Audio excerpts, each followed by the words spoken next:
48% of the Muslim in the United States of America believe that they are Muslim first, they are American second. Our purpose is to change this culture because they're infidel, and what they're doing is not pleasing to Allah, and we are the soldier of Allah who will make them do it. Kamal Saleem was born in Lebanon to a devout Muslim family. As early as 4 years old, he remembers sitting at the kitchen table while his mother taught him about the Quran and his duty to Allah and jihad.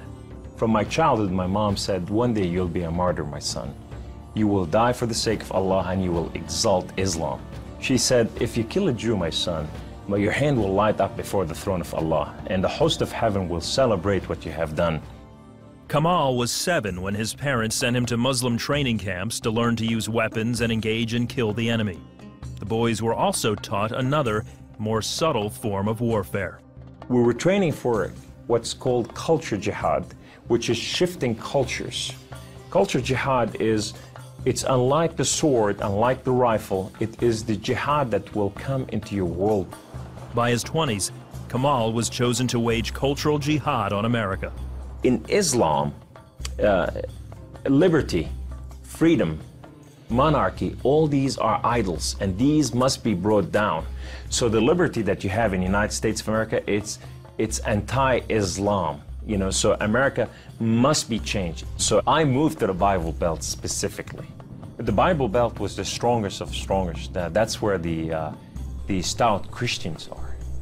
And I want to take on the best of the best because I considered myself as a sword of Islam. I thought I'm anointed, I'm unique, I'm selected. I'm coming to a country and a culture to change it, and I have the power of Allah with me. In the early 1980s, Kamal entrenched himself in a small Midwestern town. He began targeting men from poor neighborhoods to recruit them to the Muslim faith. But one afternoon, his life would be in the hands of those he hated the most. I was going from one place to another to do a recruitment, and that day I had a car wreck. The car wreck was so severe, I ejected out of my car, landed on my neck, broke my neck in 2 places. This man came running to me, and he said, don't worry, we're gonna take care of you, and everything's gonna be all right. The ambulance came and picked me up, and now I go to the hospital. The orthopedic surgeon in the emergency room looked at my chart, and he just said, son, we are going to take care of you, and everything's gonna be all right. The second day, I wake up in the hospital, and this head of physical therapy, come and read my chart, and he turned around and he said the same thing, word for word, we are going to take care of you. At first, Kamal was frightened by their words, because these men were all Christians. You see, in terrorism, if they said we're going to take care of you, you'd better run. Surgeries to repair Kamal's broken neck were successful, but recovery would take weeks. After being discharged from the hospital, he would need someone to care for him while he recuperated. Kamal had no one, so the orthopedic surgeon opened up his own home to this stranger. In his home, they put me in their choicest room, in the most beautiful thing. I became like part of their family. They didn't see me any different, and now they have a basket set for Kamal. They put in money to free my bills from the hospitals. Kamal was overwhelmed with the outpouring of Christian love. As he recovered, he began to help out around the house with cooking and cleaning. They have Jewish friends, they came from Israel, that they support, and now I'm hugging Israelis and I'm cooking for Jews. I'm going, what has happened to me? When Kamal was able to take care of himself and return to his apartment, the doctor had another surprise for him. He said, this is the keys to the house, and here's an extra key, this is your new car. We just want to bless you. You can come anytime you want. So I go to my home, and I go to my cold place that I haven't been there in months, and dust is this thick. And I just gotta settle this issue with my God to know that if it's real or not. So I walk inside, I shut the door, I go right in the eastern window, and I fall on my knees, and I put my hands to the heavens, and I cry up to my God. Allah, Allah, my Lord and my King, why have you done such a thing to me? I'm okay with the car wreck. I'm okay with all this, but why did you put me among Christians? I'm confused. These Christians and Jews, they're good people. There's nothing wrong with them. They don't want to kill us. They're not the same thing that I learned about them. Allah, these people have relationship with their God. These people, they cry out to the God and they answer them.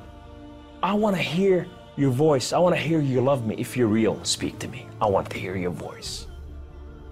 Guess what Allah said that day? Absolutely nothing.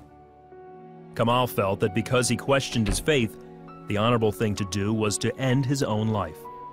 So I went to reach out my guns and put it in the right place and clock out. I heard the voice.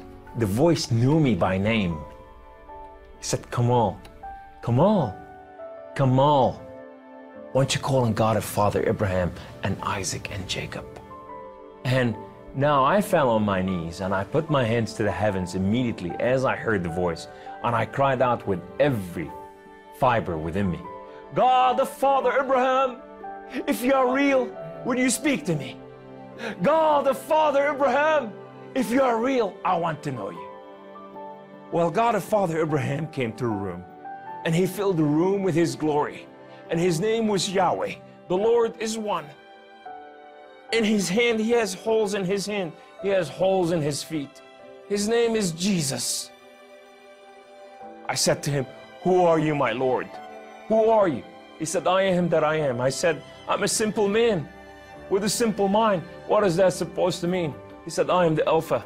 I am the Omega. I am the beginning. I am the end. I am everything that is in between.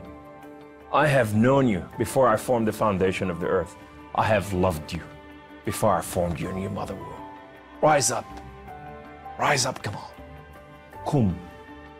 You are my warrior. You are not their warrior. And I said to him, I said, my Lord, I will live and die for you. He said, do not die for me. I died for you that you may live. That day, instead of taking his life, Kamal gave it to Jesus. He now has a new mission and travels the country challenging Muslims to question their allegiance to Allah. My heart desire is to reach out for my brothers and sisters, the Muslim out there, 1.5 billion Muslim, that they are living out there and they have not tasted the freedom, and that freedom in God. It's been over 20 years since Kamal left the Islamic faith, and even threats of violence and death cannot stop him from sharing his story. He is real, you know, and if you never experienced God before in your life, if you never tasted God, and if you think you got nothing to lose, when you're sitting in your home, whether you're a Muslim or a non-Muslim or a non-Christian or whatever you are, say, call on God of Father Abraham and Isaac and Jacob, and you say, if you are real, speak to me, I want to hear your voice.